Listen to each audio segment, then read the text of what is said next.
it's Amanda. Welcome to day 3 of my birthday celebrations. 10 years in business. Now, I think that is an amazing achievement. Starting a business in a recession, alternative business at that. And here I am, 10 years later, got a 6-figure business, ticks along quite nicely.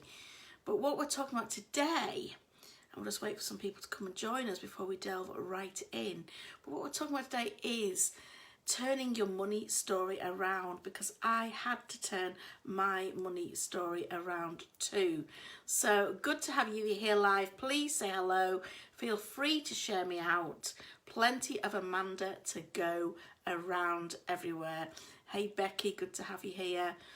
And if you were with me on Monday we was talking about the reason I started, you have got me live, Becky.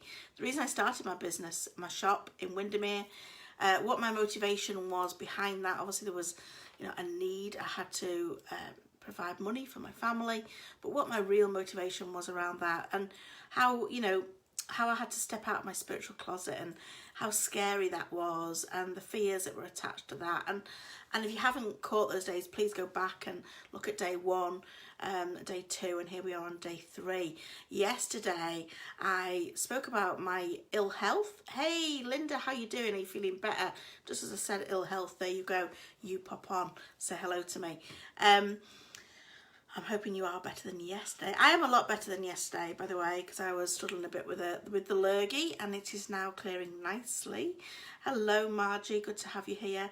So, yeah, I spoke about that. If you're struggling with ill health, long-term conditions, please go and have a look at day 2 if you haven't seen that.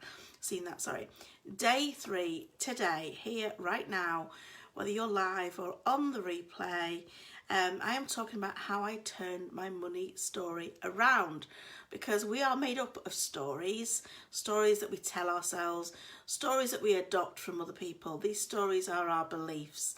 And whilst I've been out shopping today and I can buy, what I want, I don't have to think about, how much I'm putting in the trolley and what it's going to come to.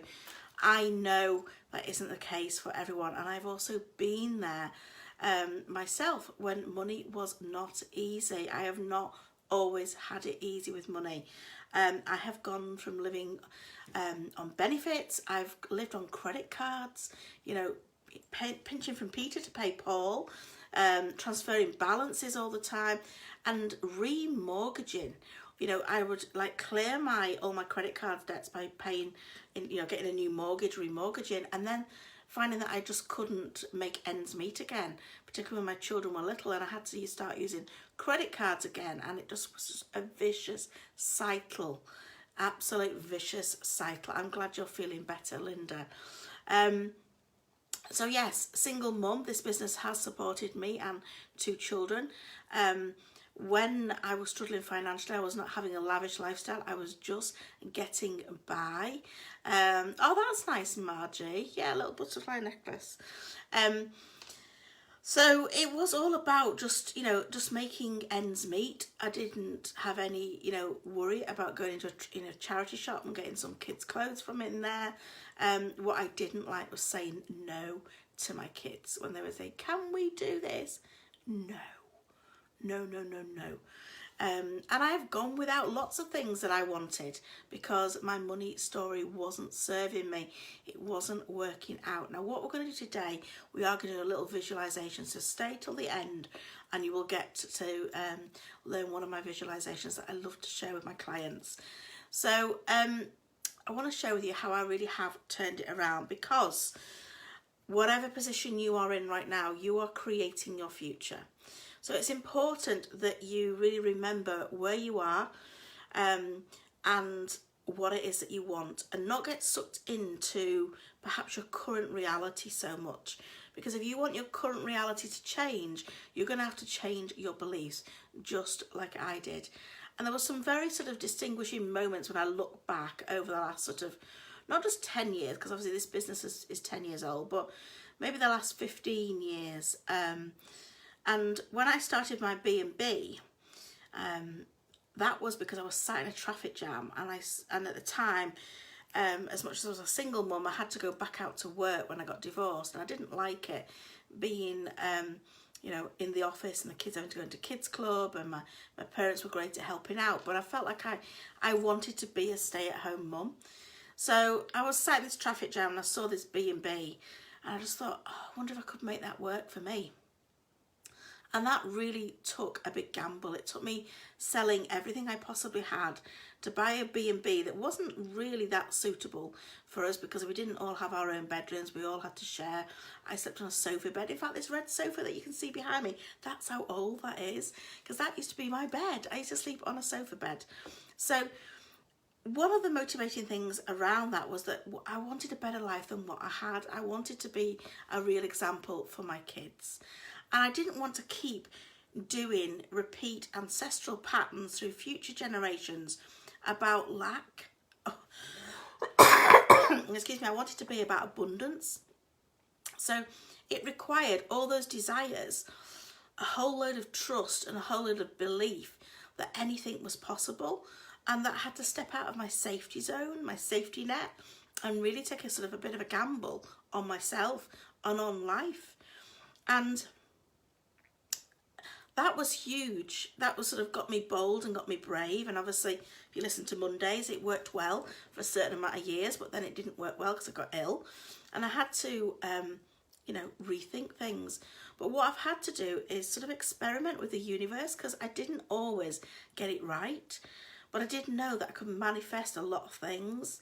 But some things weren't manifesting the way that I wanted them to manifest, and certainly my money story was a little bit stuck and sticky and not working the way I wanted to be. And I realised I was very uptight and worried about money. Oh my goodness, there's a big bill coming in, and that sort of energy behind that attracted more big bills coming in. And that was really what needed to change. My belief about money, the way I felt about money had to change. And one of my favourite affirmations, and I still use this to this day, excuse me, like I say, got a bit of the lurgy at the moment. One of my favourite affirmations is, everything always works out for me. Everything always works out for me. When I say that, even when I don't know how, that makes me relax. And so I don't worry about money. I don't worry about most things. I just trust and go with it. So one of the other big things that stands really clear in my mind is when money was so tight that I had to check my balance every day, that there weren't sort of something going to go out and it not, you know, the payment's not going to be made, and it was really super tight. I'm sure you've been there. I was in an overdraft. I had credit cards. It was all like maxed out. When I was in that place, I had to just know that I had enough money for that day. And I had to train myself to think, if I've got enough money for today, that's all I need to think about. Tomorrow I will think about that day then. And by doing that, little bits of shifts were happening within my mindset, and things were starting to change. So I wasn't as uptight, and give me some hearts if this is making sense to you. I wasn't uptight and sort of worried about the lack. I was just trusting it was all going to work out for me. I had enough money for today, so I just really get present and get in the now, so that I wasn't, you know, thinking too far ahead. So that's what, you know, if you're struggling with money, there isn't enough money coming in, get present, get in the now, because that's all you need to deal with. The future is not guaranteed, but it is created within this moment, and your thoughts, your feelings are creating your future every second. So what are you thinking about right now? Because that's what you're attracting to you. Start thinking about what you want rather than what you don't want. And when you do look at your bank account and you perhaps see it in a negative light, you think, oh, there's not enough money there, just spend a moment visualising that figure as a positive. Put a few notes on there and make the bank balance look healthy. Just, you know, really sort of feel into that. So who's up? Give me some hearts if you're up for doing a little visualisation, because I want to share this with you today, with it being my birthday week. And I'm going to teach you my little raking in the money visualisation. Are you up for it? I need to see more hearts than that. Give me some more hearts. and we will make a start. Thank you, thank you, thank you. Excellent. This is a really short visualization that you can remember, and you can do it as often as you like. All you're going to do is close your eyes and go within. And you're going to visualize yourself in your home. And you're looking out of your window. And something floats down past the window and it catches your eye. But you don't think much about it. You just think, what was that? I don't know. Maybe it was just a bit of paper floating past. And then another one drops down. Like, what was that? And you look closer. And you can see this is literally money coming down.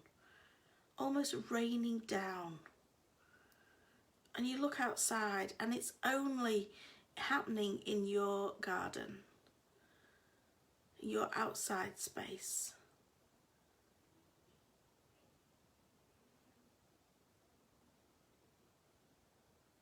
If you've not got your own outside space, it could just be in an area, in a park that's your favourite place to be. You just know it's for you. You can feel it's for you. And you can't believe it as you stood there. This money is just like drifting down all around you. More and more. It's getting thicker and it's getting heavier. And you're starting to gather it all in. And you're shoving it into your pockets and down your jumper and in your bra, and you're grabbing onto all of this money. It's coming in so fast. All this money is coming to you. It is your money. It is falling all around you, coming to you so effortlessly. Just notice how that's making you feel. And you run and you get a rake and you start raking this money all together and shoving it into big bags. There's so much money coming to you now. As you're gathering it all up, and you may take it back into your house and you're shoving it into cupboards, keeping it all. It's all for you. All this money is just flowing to you. From this abundant universe that we are in, this money is just floating down. And really notice how it makes you feel. Excited, joyful. Just rake in that money. And you can stay in that space as long as you want. You can rake in as much money as you want. You can do this as often as you want. And I totally recommend you doing that.